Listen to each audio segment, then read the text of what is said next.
The CBS Radio Mystery Theater presents...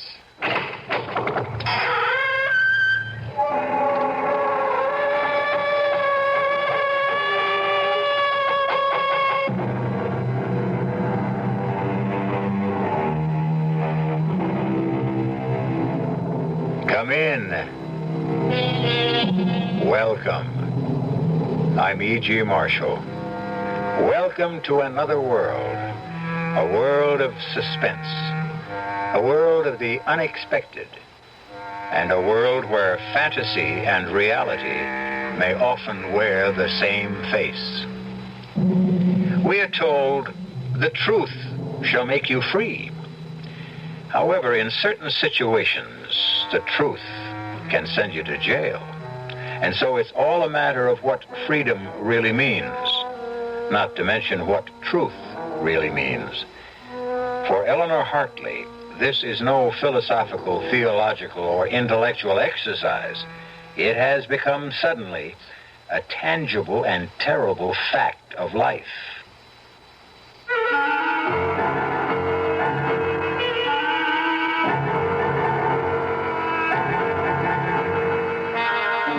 Our mystery drama, A Tiny Drop of Poison, was written especially for the Mystery Theater by Sam Dan and stars Tammy Grimes. I'll be back shortly with Act One.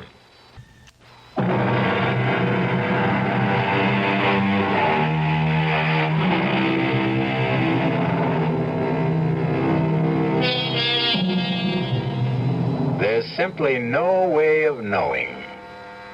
So often, a fateful day will begin quietly, prosaically, with absolutely no hint that the steady pace of the commonplace is destined to quicken or falter. With no intimation that today a die will irrevocably be cast, and henceforward our lives will change forever. Or even cease to exist. A day like this has dawned for Eleanor Hartley. But she doesn't know it yet. Eleanor Hartley, at 32, she has it all. Looks, brains, personality, and a mission in life that seems certain of fulfillment. And on this day, this particular day, Eleanor Hartley is in a recording studio making a very important statement.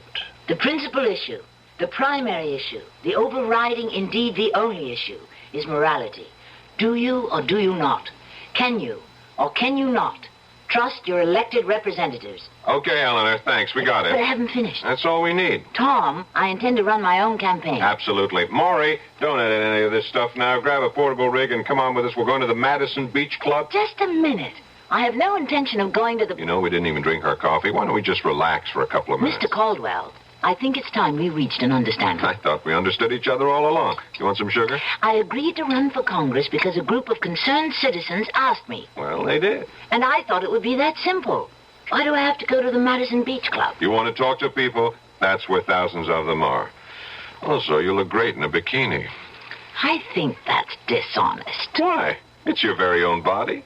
Is it your fault that it's more attractive than your opponent's, who happens to be a bald, paunchy old party hack? Oh, why can't politics be simple?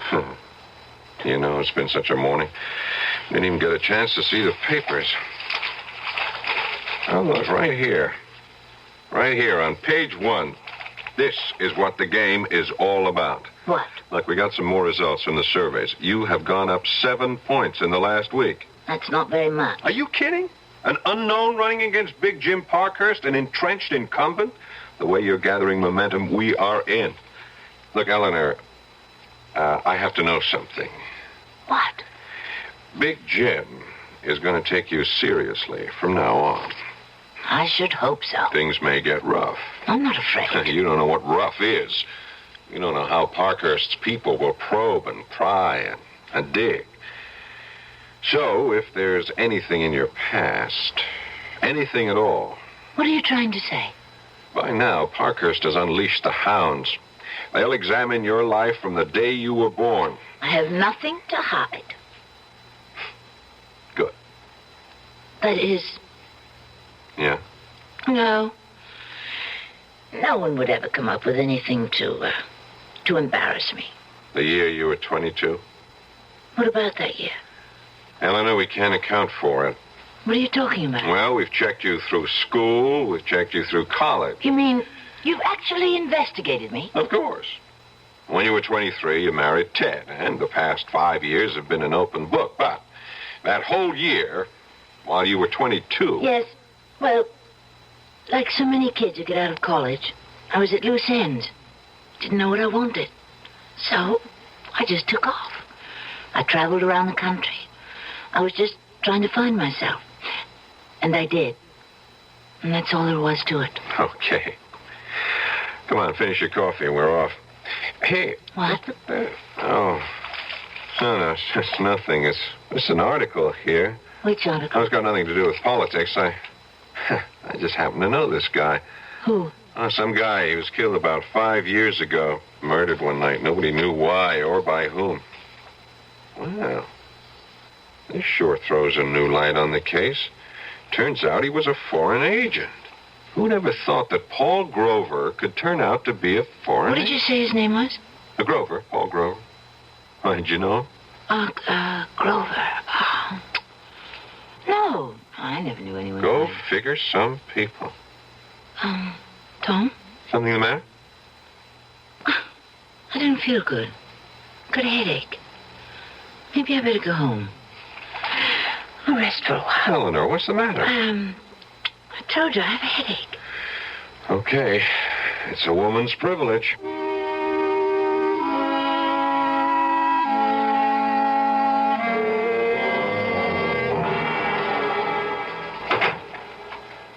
Hi there, Congresswoman. Hi there, Detective. Get any votes today? A few. You catch any crooks? No. I'm on a whole new thing. Sherlock Ted Hartley, that's me. I draw all the weird ones. This was a guy named Paul Grover. Grover? How do you like this? He was murdered 5 years ago, buried and forgotten. Now it's suddenly wide open again. You know why? Tom showed it to me in the morning paper. He was a spy. Which means we have to find out who killed him. Wasn't it always important to find out? Well, now more than ever. The information we have now is that he was ready to come over to our side and spill what he knew. But, isn't this out of your, The Federals asked us to cooperate. So the old man called me in and said, Ted, go get him. Oh. I'm a victim of my own reputation. So now I have to lone wolf around and try to sniff out a case that's 5 years old. Let's eat in tonight. Okay. It's a rare night I have you all to myself. Maybe I should never have gone into politics. What are you talking about? Here you are, a cop's wife. You're more than just a cop. And you're more than just a wife. It's one of those crazy things. You're going to go to Congress. I have to be elected first. Oh, baby, you're home free. My career took off the day I married you. Come on, Ted. No, I was always a good detective, but in the last 5 years, you'd be surprised how many ideas I got from you. You really taught me how to think. What do the police know about the murder? Well, just about zero. They figured Grover stopped for a hitchhiker because when he left his office to drive home, he was alone. They found his car at the side of the road, and he was about 30 feet away, stabbed to death. Funny guy. Lived all alone, no friends, just people who knew him casually. Well, after all this time, how can you expect to find the killer? Oh, I'll find the killer, whoever he is. At least that's what I keep telling myself.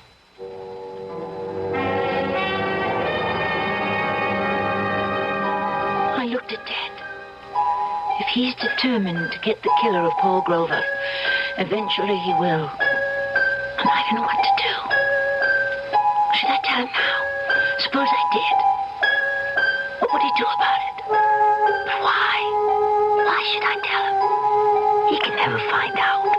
For all his skill, experience, instinct, he could never find out. No one could find out. It all happened 5 years ago. When I was someone else, drifting about in another world.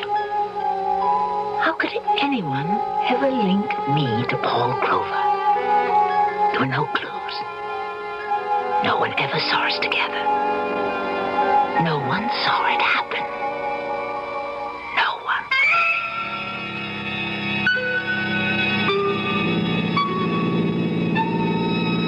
Thanks for picking me up, mister. Grover. Paul Grover. What are you doing out all alone this time of night? Oh, I just feel like walking, moving. You, one of them hippies? What's in a name? Talking about names. What's yours? Eleanor. Eleanor what? What does it matter? Okay. How'd you like some supper? That would be, welcome. I know a nice little place just off the state highway here. You're very kind, Mr. Grover. Very kind. Why are we stopping? Oh, well, I figured before supper we, We what? Well, let me put it this way. You want your supper, you gotta sing for it. Take your arm away. Hey, now listen. Don't you touch me. Who are you kidding? I know your kind. Hey, you come back here. Let go of me, let go. What are you fighting me for? Girl like you don't care, and I'm even willing to pay. Help! Scream Help! Scream all you want. Who's gonna hear you? Okay, you asked for this. No, please, put that knife away. You quit scratching and slapping, and you just behave yourself, and you just do as I tell you, and you won't get hurt. I'll go to the police. Yeah, who'd believe you? Who'd take your word against mine? I'll say you're trying to frame me. You'll go to jail. Now, come on, honey, be nice. I'll even give you money. All right. I'll be nice. Don't you try to run away now. I'm holding this knife. Sure. Well, now you're talking. Drop it. You break my arm. That's right. That's the way I was taught. Drop the knife. I'll kill you. Drop it. Oh, you. I told you to drop the knife, but you wouldn't. I don't want to die. Mr. Grover, I'm sorry, Mr. Grover. But what was I supposed to do? You wanted to kill me. What was I supposed to do?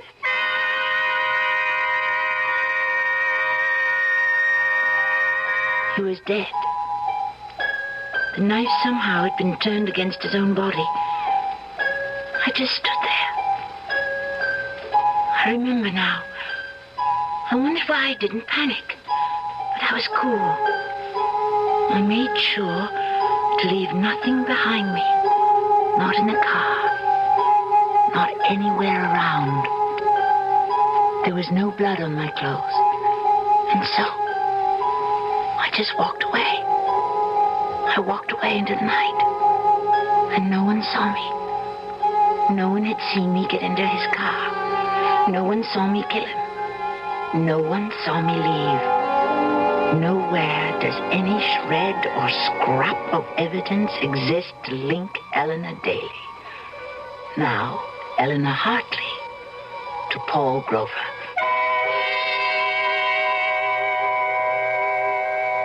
Well, she certainly told it the way it was. But is it true that there are really no clues? Perhaps there are no fingerprints or bloodstains, but how about other clues? Stronger clues. The clues that exist in the mind, the heart, the conscience. We may find a few of those when I return shortly with Act Two.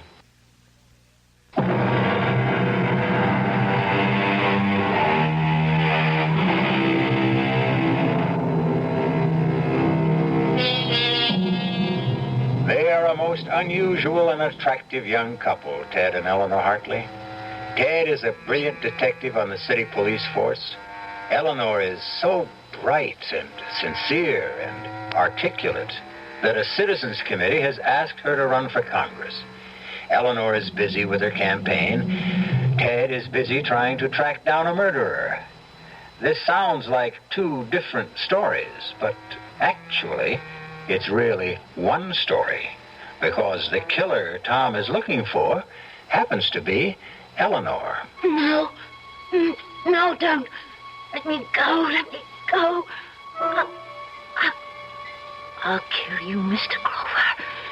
Kill you. Eleanor, darling. You... Eleanor, darling, wake up. Wake up. Oh.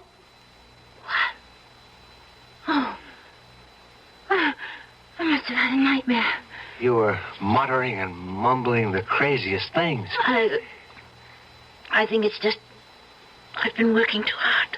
Darling, you don't have to put so much into it. There are lots of people working for you. I want to be elected, Ted. I feel I could do so much good. Sure. I feel I owe something. You owe something? What? I feel I have a debt.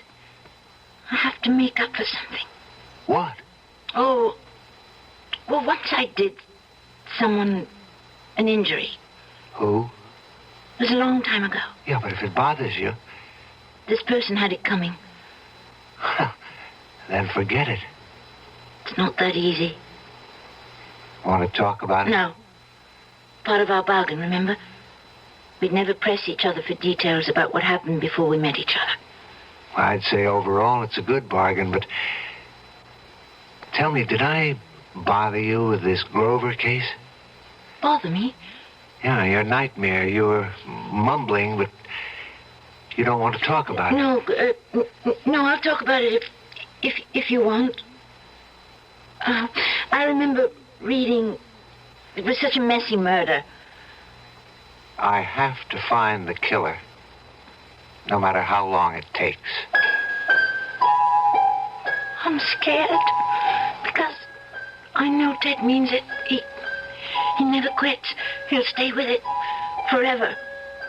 I don't know what to do, but how can I tell him? How can I confess?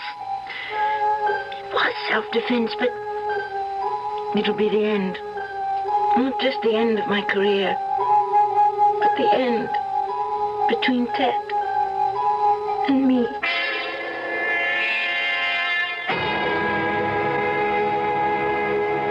For my part, I offer you a dedication to the truth.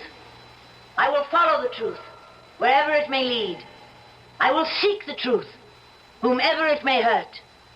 What we need in our lives today, at every level, is the truth. The truth, unvarnished, stark, simple. Thank you.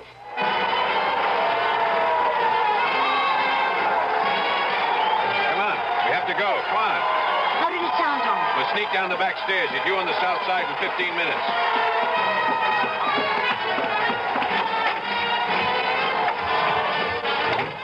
There's the car. You didn't tell me how it sounded, Tom. Yeah, I know I didn't. What's the matter, Eleanor? The matter? Yeah, with you. The speech. There's something missing. Oh. What? I don't know. Let's say some of the fire was out. Anything wrong? Nothing, Tom. Having a bit of a tiff with Ted? Ted is absolutely in favor of my running. So what's wrong? Why do you insist something's wrong? Your speech. I didn't believe a word of it. Why? Because it was obvious to me that you didn't mean a word of it either. But I... Eleanor, something is wrong. Something has been just a little off-key all week. Now, why didn't you tell me about it? Tom... I wish you'd believe me. Everything's just fine. Yeah? I mean it. Well, if everything's just fine, why are you so pale and why are you perspiring? Tom... And there is something? Tom... There's nothing we can talk about. But it's serious. Yes. Serious. Eleanor, if it should ever come out... It can never come out, Tom, believe me. Eleanor... Please, Tom, don't ask me any more questions. Please. Sure. Okay. But whatever it is, I'm in your corner. I'll back you. I'll fight for you no matter what you did. even if you committed murder.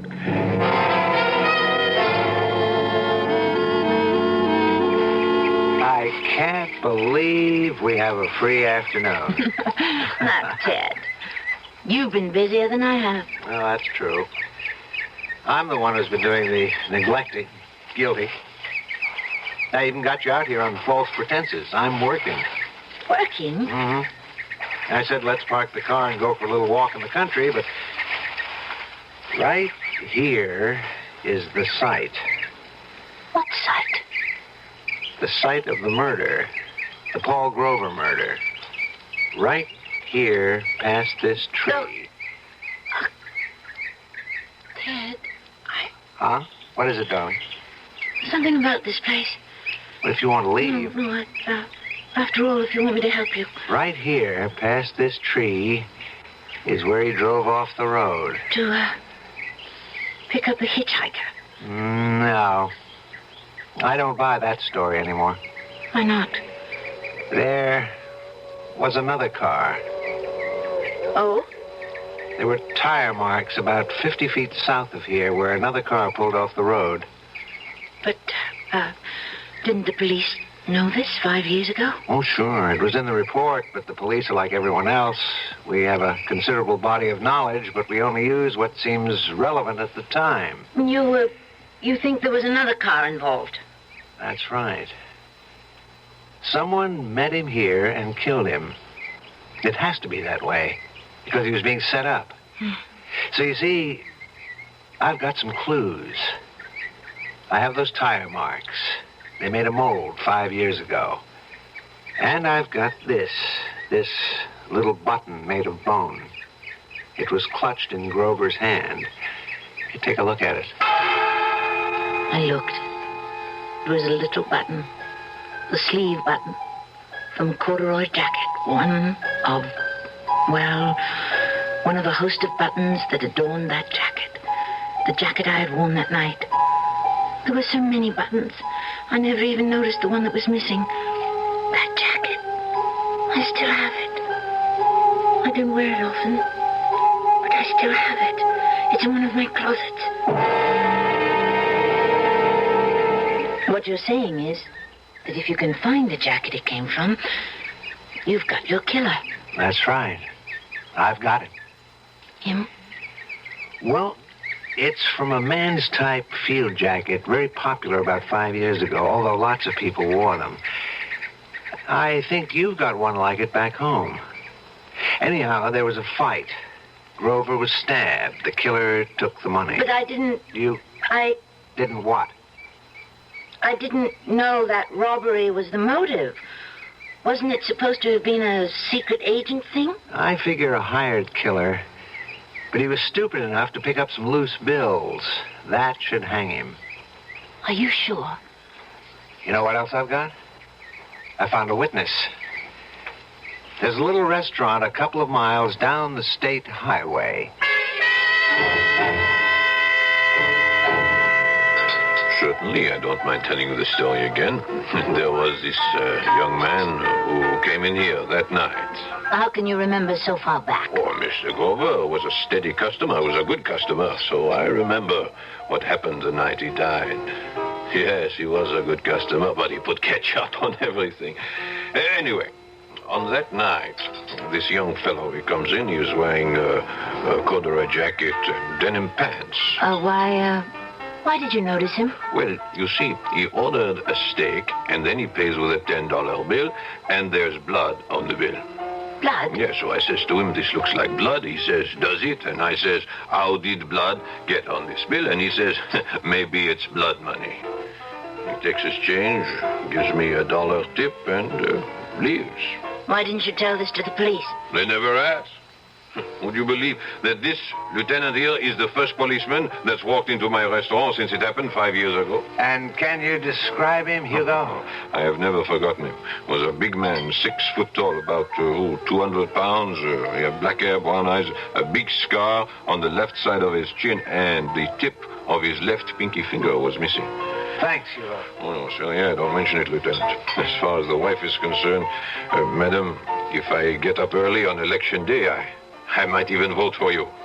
You would? Why? Oh, I don't know. Maybe that's why. What?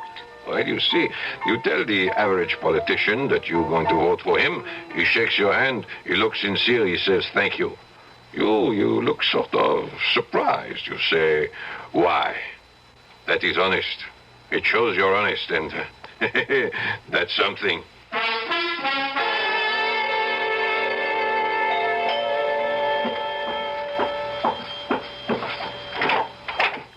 Hi, Eleanor. Come in, Tom. Got here as soon as I could. Something wrong? Nothing's wrong. Or maybe everything's wrong. Okay, Eleanor, spill it. I don't care what you have to tell me. I don't care how bad it is. Let's get it out of the way. You carry a thing around with you, Tom. You justify it. You say there was no help for it. It wasn't your fault. Why should you pay for it? But it doesn't let you alone. Whether you admit it or not, it keeps building inside of you, and you feel you just have to tell someone. I understand. Everyone has his own little secret. This isn't a little secret, Tom. Funny, isn't it? Of all the people I know, I feel I can only tell you. What about Ted? No, I can't tell Ted. Does it concern another man? Yes, but not the way you might think. Okay. We had to come to this point, you and I, Eleanor, because, well, we're going places together. I know. Eleanor, 10, 15 years from now, you could become president of the United States. Oh, Tom. Oh, Tom. Thank you.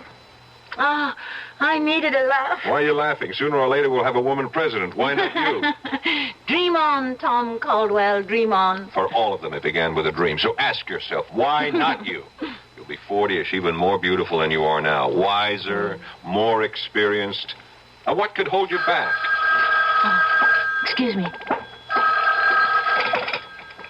Hello? Darling, Ted, where are you? at police headquarters. I won't be home until late. Can't it wait? No, I have to do it now because I just brought in my prisoner. Who? The killer.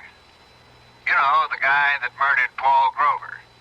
The man who murdered Grover? Can you be sure? Yeah, I'm sure. We got him cold.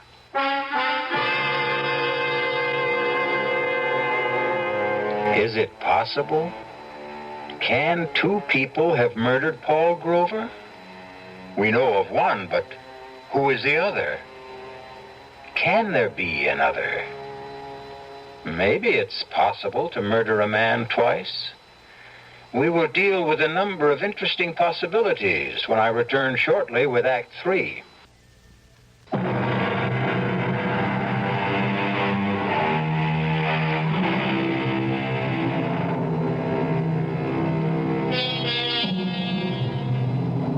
Although once is usually par for the course, it does appear that some people can be murdered twice. 5 years ago, Eleanor Hartley was forced to kill a man in self-defense.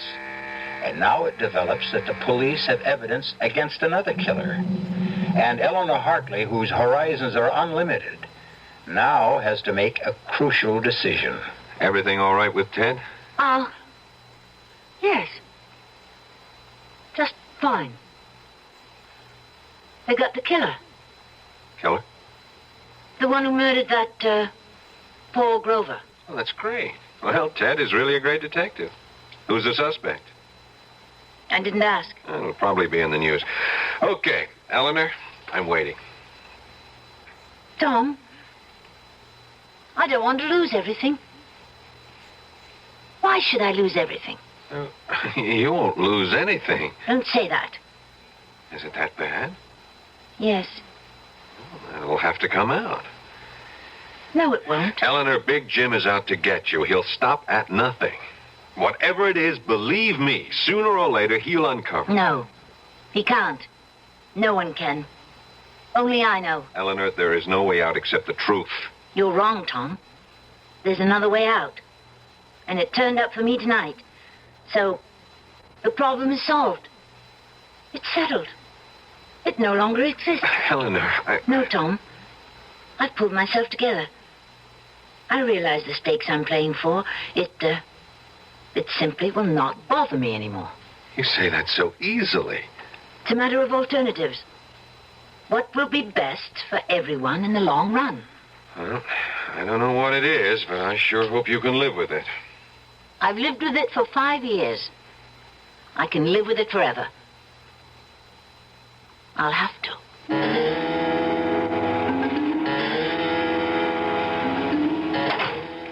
Ted?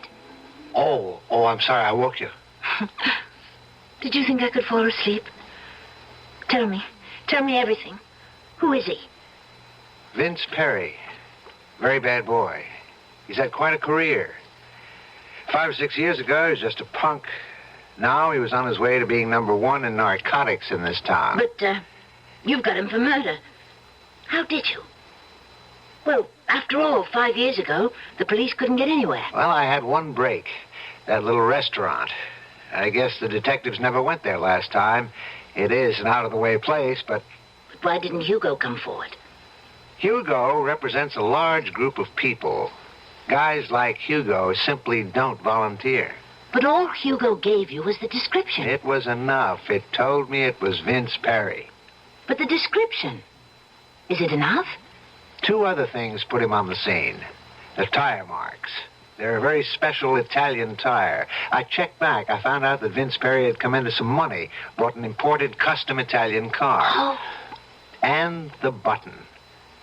I made the rounds of clothing stores all around his neighborhood. Mm-hmm. Found out where he bought most of his clothes. Guy checked back through his records, and sure enough, Vince had bought a corduroy jacket with that type of button. Will all that be enough? The description, the button, the cast the cops took of the tires 5 years ago. Plus, well, I shouldn't say that. What? Plus the fact he looks like a killer, has a bad reputation. Well, we don't have to worry about him anymore. Why did you say that? Who was worrying about him? Well, I'm sorry. Did I say something wrong? No, let me just swallow this. Wait a minute. What's with the pills? I need something to help me sleep. But you never took pills before. I've never been under this kind of pressure before. Well, why should you be under pressure? You don't understand politics. I thought the idea was just for you to get up and tell the truth. It's more complicated. Because you make it more complicated. Well, you don't know what a strain We're fighting. Is this the way it's going to be? No, darling. Everything will be all right. I'll be all right.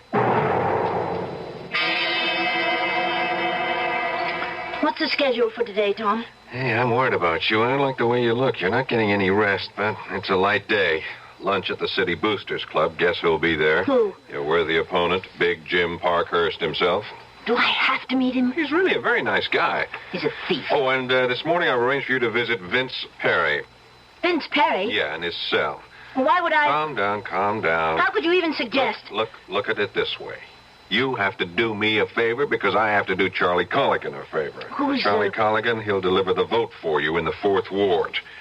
This is the kind of politics that I intend to fight. No, my dear, these are the kind of politics that I shield you from. Vince Perry just wants to see you. Why? Well, it'll be a very private meeting. Nobody will even know you were there. Why? Colligan owes him a favor. Do you mean to tell me that if I refuse to see this gangster, I can lose the 4th Ward? It's not that simple, that open and shut. But elections have been lost by 1 vote. Well, let's get it over with.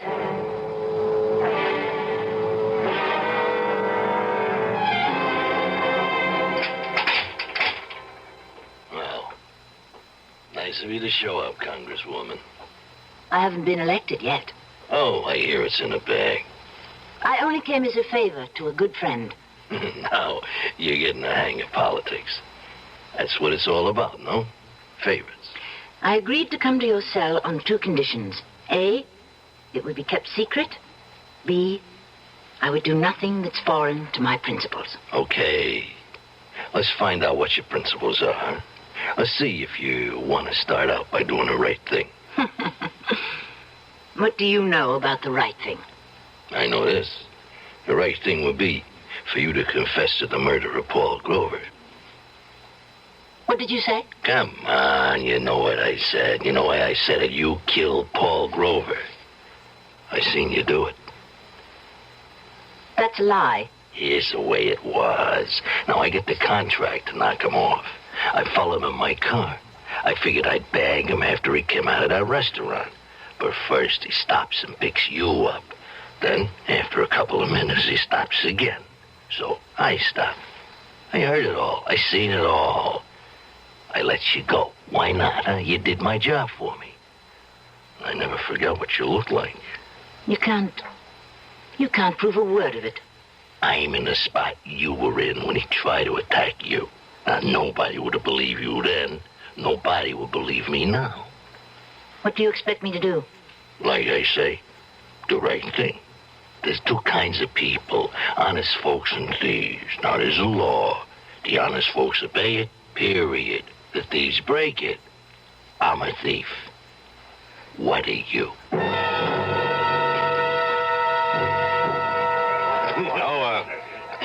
Eleanor, I don't think you two have ever met. I'd like to present you to your opponent, Congressman Jim Parkhurst.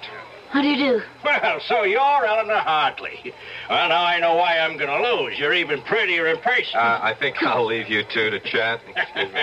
Are you already conceding, Congressman? Oh, sure. My time's run out. Really? But you're running a very aggressive campaign. Well, you kill a snake, the body can still wiggle. No, dear, I've had it. The voters are wise to me. You know, I always thought you were an ogre, and you are, but a very charming ogre. Eleanor, let me give you a word of advice. Advice? Best in the world, because it's advice I never followed myself. Now, when I became aware of you for the first time, you broke my heart. How?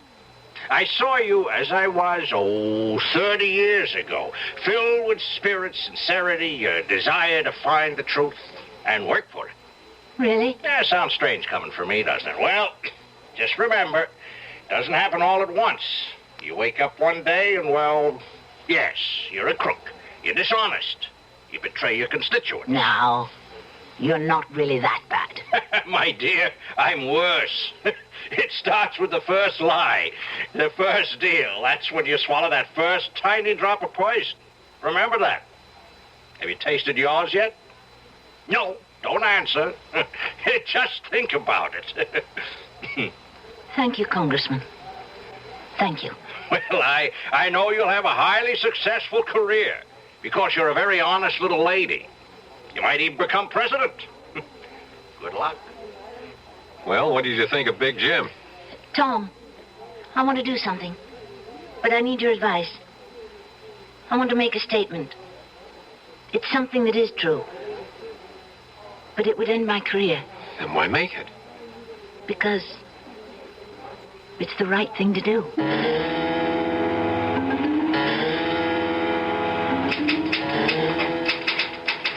Ted, what are you typing? How was the big luncheon?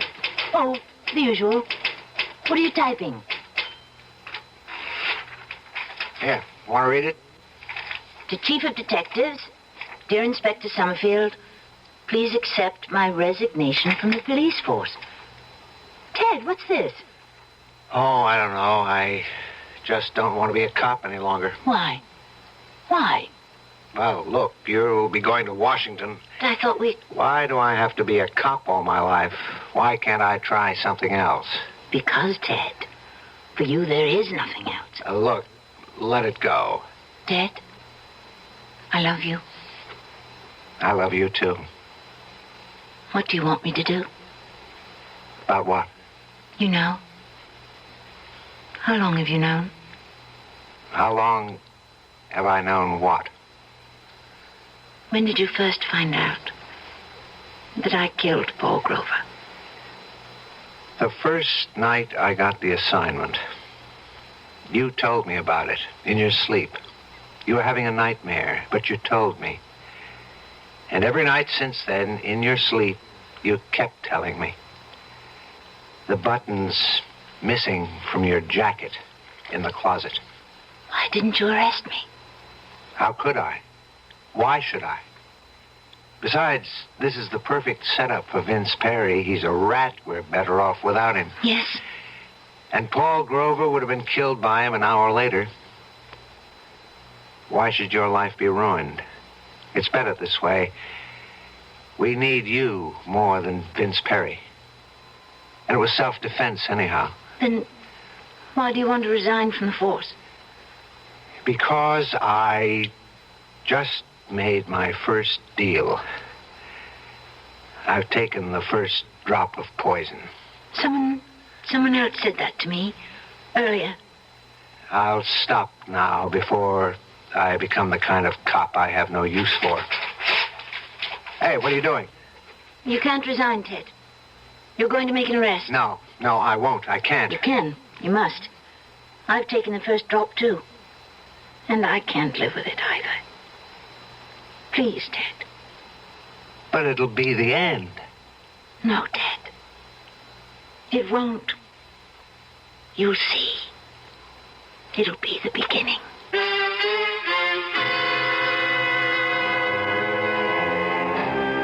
It was quite an unusual arrest and an unusual confession, an unusual trial, and a rather unusual verdict.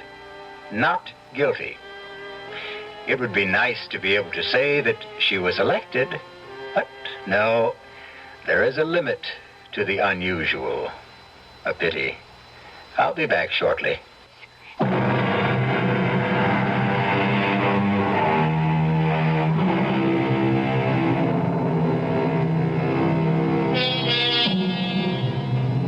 Would you have confessed to a killing if there were a ready-made and worthless scapegoat?